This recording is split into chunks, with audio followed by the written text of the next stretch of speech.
ရင်ဆုံးအရှိတိုင်းပဲပေါ့နော်အရှိတိုင်းတဲ့အခါကျရင်မင်းတို့ကခါနေပြီးတော့ပေါ့နော်ဒီချိန်မျက်စိထီတိုင်းကြတယ်ပေါ့နော်အဲ့ကြတော့ရှင်မျက်စိတိုင်းတဲ့အခါကျရင်တချို့ကကြတော့ဟိုပါပေါ့နော်ဘိုက်ကနေယူရရှိတချို့ကတော့ခါနေယူရရှိဒါတော့မင်းကတော့ကိုခါနေပဲယူပေးလိုက်တာခါနေယူပြီးတော့အရှိကိုတိုင်းပဲပေါ့နော်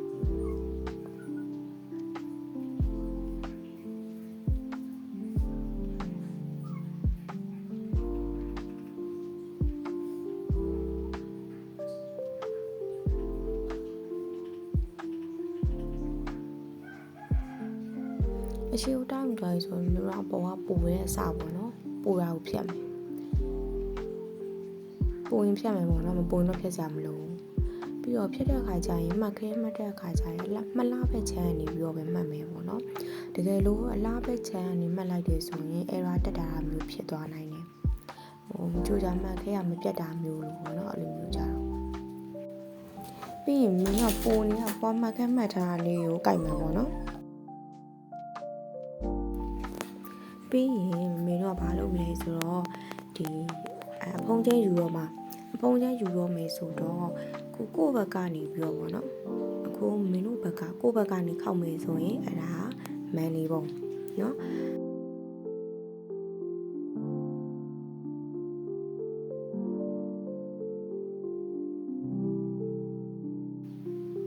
ဟိုဘက်ချမ်းနေခောက်မယ်ဆိုရင်ရန်ကုန်ပုံနော်ကိုယ့်ဘက်ကဆိုမန်နေပုံဟိုဘက်ကနေခောက်မယ်ဆိုရင်ရန်ကုန်ပုံအဲ့လိုလေးသတ်မှတ်လို့ရတယ်ပေါ့နော်ဟိုမင်းတို့ကဖုံးချမ်းကိုအဖုံးချမ်းယူတော့မယ်ဆိုတော့ခါပတ်လေတိုင်းမယ်ပေါ့နော်ခါပတ်လေရဲ့အစားနှစ်ကိုယူဝဲပြီးရင်1 cm ထပ်ပေါင်းမယ်နော်အဲ့တော့မင်းတွက်ပြမယ်မမခါပတ်လေကို60နဲ့ပဲတွက်မယ်ဆိုပါစို့နော်အောက်ကတော့အရှိပေါ့ပေါ်ကခါပတ်လေ60အစားနှစ်ဆိုတော့30မနေဘူးလား30နော်တကယ်လို့မင်းတို့ကအဖုံးချမ်းကိုကွက်တီယူရတာကြိုက်တယ်ဆိုရင်ကွက်တီဆိုတာကြအဖုံးချမ်းနည်းနည်းလေးပိုယူရတာကြိုက်တယ်ဆို1 cm 2 cm ထပ်ပေါင်းလို့ရတယ်ကွက်တီယူတာမျိုးပဲလိုချင်နေဆိုရင်တော့ဘာမှပေါင်းစားမလို့ဖြစ်နိုင်တော့1 cm ပေါင်းတာတော့ပိုကောင်းတာပေါ့နော်အဲ့တော့မင်းတို့ကဘေးကခောက်စာ3 cm နဲ့ပေါင်းအောင်ခောက်စာ3 cm နဲ့1 cm ပေါင်းလိုက်တော့4 cm ဖြစ်သွားမယ်နော်အဲ့ဒါချုပ်စာပြီးအပေါ်မှာမင်းတို့အပေါ်လေးကိုနည်းနည်းလေး4 cm လောက်ပူယူလိုက်တယ်အဲ့ဒါကြောင့်အောက်မှာထမိန်လေးဒွန်ဆွဲနေရမျိုးဖြစ်တဲ့ပေါ့နော်အဲ့ကြောင့်မလို့ပုံယူတာပြီးဘေးကနေပြီးတော့ထောက်စာယူမယ်ထောက်စာကတော့မင်းတို့ကတော့3တင်နည်းနည်းရှိရသူဆို3ပေါ့နော်3ယူမယ်ပြီးရင်ဘေးကနေပြီးတော့ဒါတော့တောက်အရှိယူတဲ့အခါကျရင်အနေကနေအများဟုတ်သွားမယ်မင်းတို့က15 16ယူရဲပေါ့နော်ပြီးတော့ဘေးကနေပြီးတော့73 cm ပေါင်းမယ်ဒါကတော့ small size ဖြစ်တဲ့အတွက်ကြောင့်73ပေါင်းတာထိုက်ကြည့်ချင်တော့ဘေးကနေပြီးတော့15 16လောက်ထားလို့ရတယ်ပေါ့နော်ပြီးဟိုဘက်လိုပဲ3ချမယ်ချပြီးဟိုဘက်မှာအနေ15 16လာပြီးသွားပြီဆိုရင်16 15လာမယ်နော်အနေကနေအများကနေအနေကိုသွားမှာပေါ့နော်တောက်ကတော့စိုက်ပေါ်မူတည်ပြီးသွားပါဘောနော်စိုက်ချင်းကြည့်လို့ small size ပေါ့လို့မျိုးရွေးစားချိန်ပြီးသွားပါဘောနော်အများကြီးပေါင်းစားမလို့1 cm 2 cm ပဲပေါင်းလို့မယ်နော်ပြီးရင်မင်းတို့ကဒီမှာယူထားတာရှိရပေါ့နော်ယူထားအဲ့တော့ဒီဘက်ကိုလည်းစားမှာ4 cm စားမယ်အဖုံးချမ်းကိုပေါ့နော်ပြီးအပေါ်မှာပူတာတွေကိုကြိုက်ချဖြစ်မှာ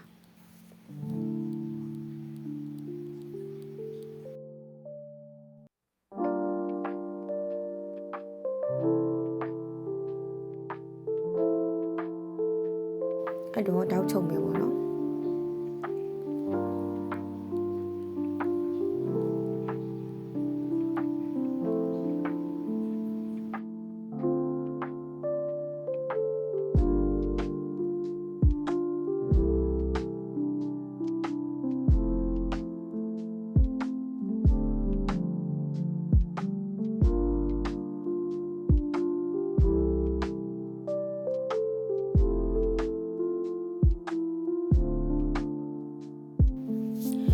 တောက်ချုပ်ပြီဆိုရင်ကော်ကပ်ပြီးတော့မီးဖို့တိုင်မယ်နော်မီးဖို့တိုင်ပြီးမင်းတို့ဒီအလဲမှာ73 cm ယူထားတာပေါ့ရှိရပေါ့နော်အဲ့အလဲကိုတဝက်ဝက်မယ်73ဆိုတော့6ခွဲပေါ့နော်အလဲက6ခွဲကို1 cm ဒါမှမဟုတ် 1.5 မှတ်မယ်မှတ်ပြီးရင်ဝဝကြီးကြိုက်ကြမှာနော် အဲ့လိုကိုက်လိုက်ရဲ့အခါရင်တင်းနေရာတွေမှာတွန်းနိုင်လိမ့်နိုင်မဖြစ်တော့ဘူးသူကဘောက်ပိုက်ကလေးဖြစ်သွားမှာနော်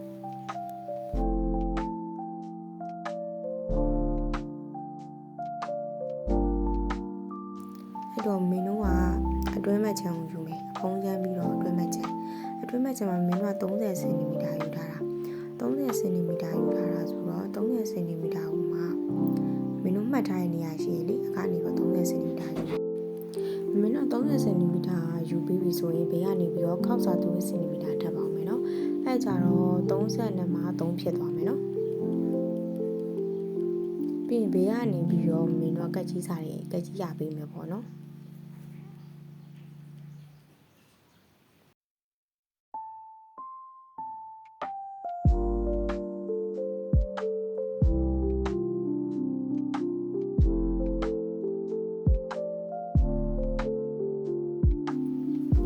ကက်ကြီးရပေးပြီးသွားရင်ဆိုရင်မင်းတို့ကဖြတ်ချမှာနော်ဘေးကပုံနေရတဲ့အကုန်လုံးဖြတ်ချပလိုက်ပါနော်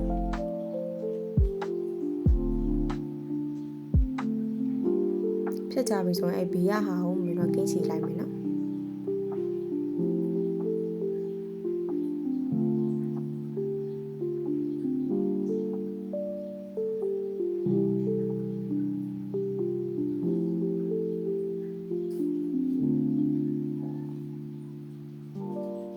ကင်းချီလိုက်ပြီးသွားပြီဆိုရင်မင်းတို့ကဘာလုပ်မလဲဆိုတော့အောက်ကိုခောက်တော့မယ်နော်အောက်ကိုခောက်တဲ့အခါကျရင်3 cm ဒါမှမဟုတ်4 cm လက်မနဲ့ဆိုတစ်လက်မတော့ခောက်လို့ရတယ်။မင်းတို့ကအောက်မှာဒီမှာအနာအလှပါတဲ့အတွက်ကြောင့်အနာအလှရေအောက်လေးကနေပဲခောက်တော့မှာ။သူကတော့3 cm ခွဲလောက်တော့ကြာမယ်ပေါ့နော်။ဒါပေမဲ့3 cm လောက်ပဲခောက်မှာ။ကော်လေးကတ်ပြီးတော့ကြာတော့ခောက်မယ်နော်။ပြီးရင်ကြာတော့ချုပ်မှာတက်ခါတယ်နော်။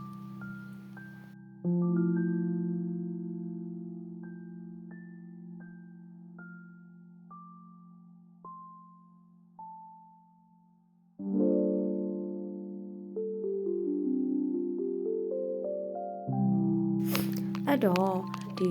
အောက်ကိုခောက်ပြီးသွားပြီဆိုရင်မင်းတို့ကဘေးကိုကြာတော့ဘေးကိုပူးတော့မယ်ပေါ့နော်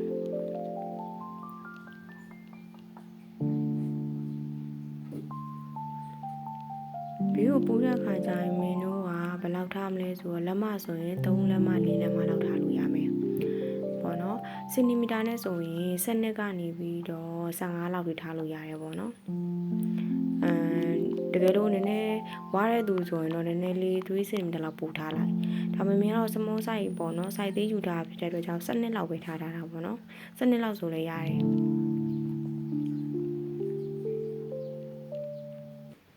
ဒါကကြတော့အပေါ်တင်ကြနေရတဲ့ခြံတောင်းမှာပေါ့နော်တင်ကြတော့22 cm အဲ့တော့22 cm ချမ်းမယ်မင်းတို့အပေါ်ကဒီမညီနေတဲ့ဘိုင်းကိုဖြတ်ချမှာဘာလို့လဲဆိုတော့မင်းတို့ဟိုဘက်မှာ3 cm စားထားတာဖြစ်တဲ့အတွက်ကြောင့်တစ်ဖက်ချမ်းမှာကြတော့ပိုနေတတ်တယ်ပေါ့နော်ဒီအတွင်းမဲ့ချမ်းညာပိုနေမှာအဲ့တော့အဲ့ပိုတဲ့ဟာကိုကိုက်ထုတ်ပြမယ်နော်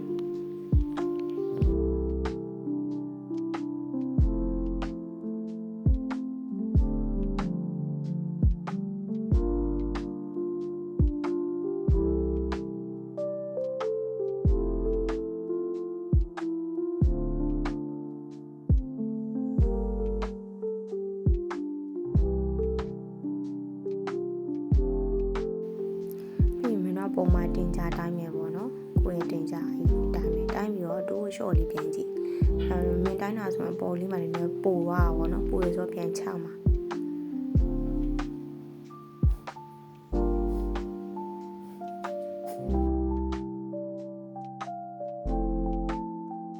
အဲ့တော့မင်းခုနတားထားတဲ့အတိုင်းချုပ်မယ်ပေါ့နော်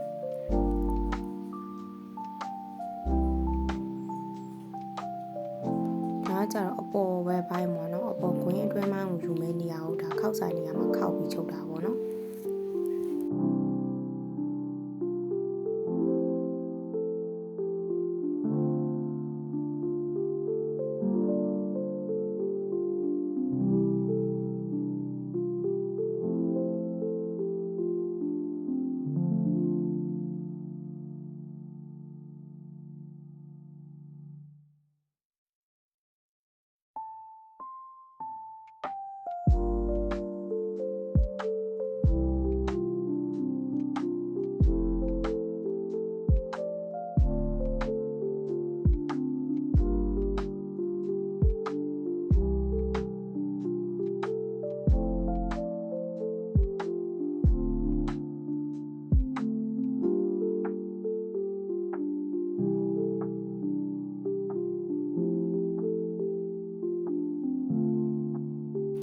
ချုပ်ပြီးသွားပြီဆိုရင်မင်းတို့ကမီးကြွေတိုက်မယ်ပေါ့နော်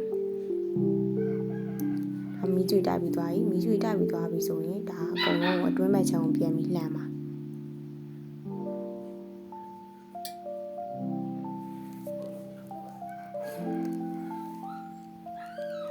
ပြီးမင်းတို့ကဖုံးဘက်ချမ်းကိုပြန်ပြီးတိုင်းမယ်ဖုံးဘက်ချမ်းကို30 cm 1 cm ပိုပေါက်တာတော့32မှာ1 cm ဖြစ်နေလိမ့်မယ်နော်အဲ့ဒါကိုပြန်ပေးရတို့ပေးရမတို့ချင်းတကြောင်နှင်းချလေးရရနော်အဲ့တော့အပေါ်ပိုင်းကိုထမိန်ကတော့တကွင်းလုံးပြီးသွားပြီအဲ့တော့အပေါ်ကိုမင်းတို့ကခက်ပတ်တက်မယ်ပေါ့နော်ထပ်ဆင်တက်မယ်ထပ်ဆင်တက်တဲ့အခါကျရင်မင်းတို့ကဒီဘက်ကနေဟိုဘက်ကိုအတွင်းဘက်ချမ်းကနေပြီးတော့မလားဘက်ချမ်းကနေပြီးတော့ပဲစပြီးနင်းမယ်ပေါ့နော်မလားဘက်ချမ်းကနေပြီးတော့မှလှတဲ့ဘက်ချမ်းကိုမင်းတို့ကလှန်ပြီးခောက်မှာအဲ့တော့တူတူလိုက်ပြီးတော့ချုပ်ရအောင်နော်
မမေကတော့ဒီကပ်ဘက်ကိုအပေါ်အဝနေနေပေါ့နော်အပေါ်နေနေဘာလို့လဲဆိုတော့အပေါ်မနေဘူးဆိုရင်လုံးလုံးဖြစ်နေမှာပေါ်ပါလေအကြအပေါ်နေတော့ကြာတက်ရပြပြပပလေးဖြစ်သွားတာပေါ့နော်အဲ့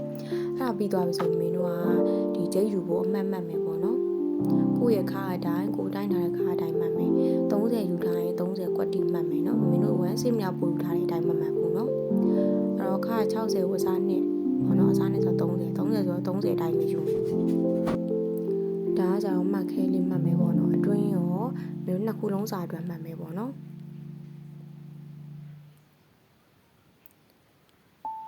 မှတ်ပြီးသွားပြီဆိုရင်မင်းတို့ကဂျိတ်တက်တော့မယ်ဂျိတ်တက်တဲ့အခါကျရင်မင်းတို့ရှေ့ကနေပဲတက်တယ်ပေါ့နော်တချို့မားတာတွေရှိတယ်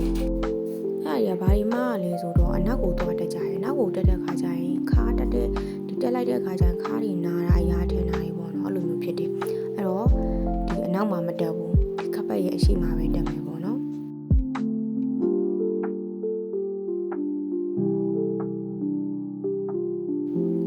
ဒါတော့မမေတက်ပြီးသွားပြီပေါ့နော်တက်ပြီးတော့မမေကအသားချိတ်ပဲတက်လိုက်တယ်နောက်ဗီဒီယိုမှာကြာတော့မမေအသားချိတ်တက်နီးလေးပါအသားချိတ်လုံနီးလေးပါပြပြပေးမယ်နော်ဗီဒီယိုဆုံးပြီးကြည့်ပြီးသွားပါအောင်နော်အားလုံးကျေးဇူးတင်ပါတယ်